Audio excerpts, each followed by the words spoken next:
Hi guys, இன்னைக்கு நீங்கள் ரொம்ப நாளாகவே கேட்டுக்கிட்டு இருந்த ஒரு கதையை தான் நான் கொண்டு வந்திருக்கேன். இதை கேட்டு ஷாக் ஆகாதவங்களே யாருமே கிடையாதுன்றது ஒரு பெரிய உண்மையாகும்.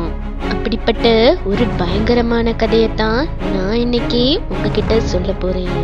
இதை கேட்கறதுக்கு முன்னாடி நம்ம சேனலை சப்ஸ்கிரைப் பண்ணாதவங்க தயவு செஞ்சு சப்ஸ்கிரைப் பண்ணிடுங்க.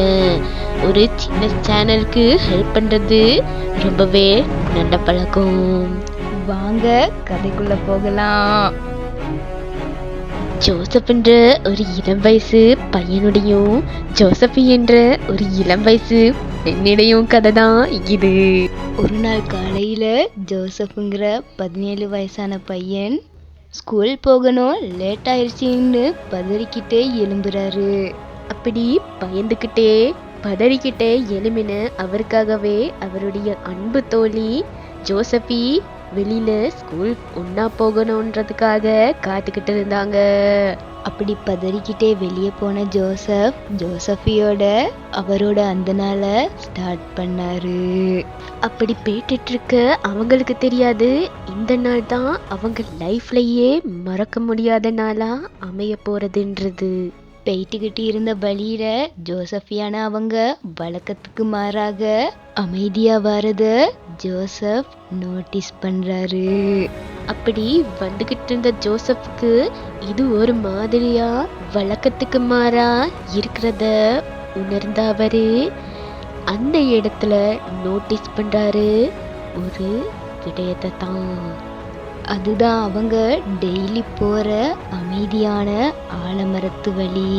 அப்படி அவர் அந்த இடத்துல நோட்டீஸ் பண்ண அந்த விடயத்தை இது வரைக்கும் கண்டுபிடிக்க போனா யாருக்குமே தெரியாது. அப்படி அவரு அன்னைக்கு நோட்டீஸ் பண்ண விடயத்தை தான் இன்றைக்கு நான் உங்களுக்கு சொல்ல போறேன். இப்ப வாங்க மறுபடியும் நம்ம கதைக்குள்ள போலாம். அப்படி அந்த ஆலமரம் தான் ஊரிலேயே ரொம்பவே வலிமை வாய்ந்ததும் பெரிய ஒரு ஆலமரமாகும். அந்த பழமை வாய்ந்த அந்த ஆலமரத்துக்கிட்ட ஊரில் உள்ளவங்க யாருமே அதிகமா போறது கிடையாது. அவங்க தினமும் அந்த ஆலமரத்துக்கிட்டால போகும்போது பயந்து பயந்து தான் போவாங்க. அதே போலதான் இன்னைக்கும் அவங்களுக்கு நடந்தது. ஆனா அன்னைக்கு அந்த நாள் நடுவிலேயே ஜோசபி அந்த மரத்தை பார்த்த மாதிரி நிக்கிறாங்க. அப்போ ஜோசப் நோட்டீஸ் பண்ண அந்த விடயத்தை தான் இப்போ ஜோசபி நோட்டீஸ் பண்றாங்க. ஜோசப் ஏற்கனவே நோட்டீஸ் பண்ண அந்த விடயத்தை தான் ஜோசஃபியும் இப்ப நோட்டீஸ் பண்ணியிருந்தாலும் ஜோசப் இக்னோர் பண்ணிட்டு போன மாதிரி ஜோசஃபியால பண்ண முடியல. அப்பதான் ஜோசப் அந்த விடயத்தை நேருக்கு நேரா பாக்குறாரு. அந்த சமயத்துல ஜோசஃபியும் ஒரே மாதிரியான ஃபீலிங்ஸ உணர்றாங்க. அப்படியே 2 நாள் கழியுது. அவங்களுக்கு அந்த உணர்வு வந்த அந்த சமயத்துல இருந்து ஊர்ல அவங்கள எங்க தேடியும் யாராலையுமே கண்டுபிடிக்க முடியல. இப்ப நான் அவங்களுக்கு அந்த விடயத்தையும் அவங்களுக்கு ஏற்பட்ட அந்த ஃபீலிங்ஸையும் தான் சொல்ல போறேன். இப்போ தான் அவங்களுக்கு அந்த பயங்கரமான ட்விஸ்டே காத்திருக்குது.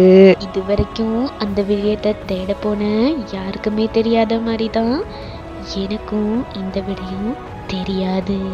கடைசியில் அவங்கள ஊர்ல யாருமே தேடல, ஏன்னா அவங்க வீட்டில் தான் இருந்தாங்க.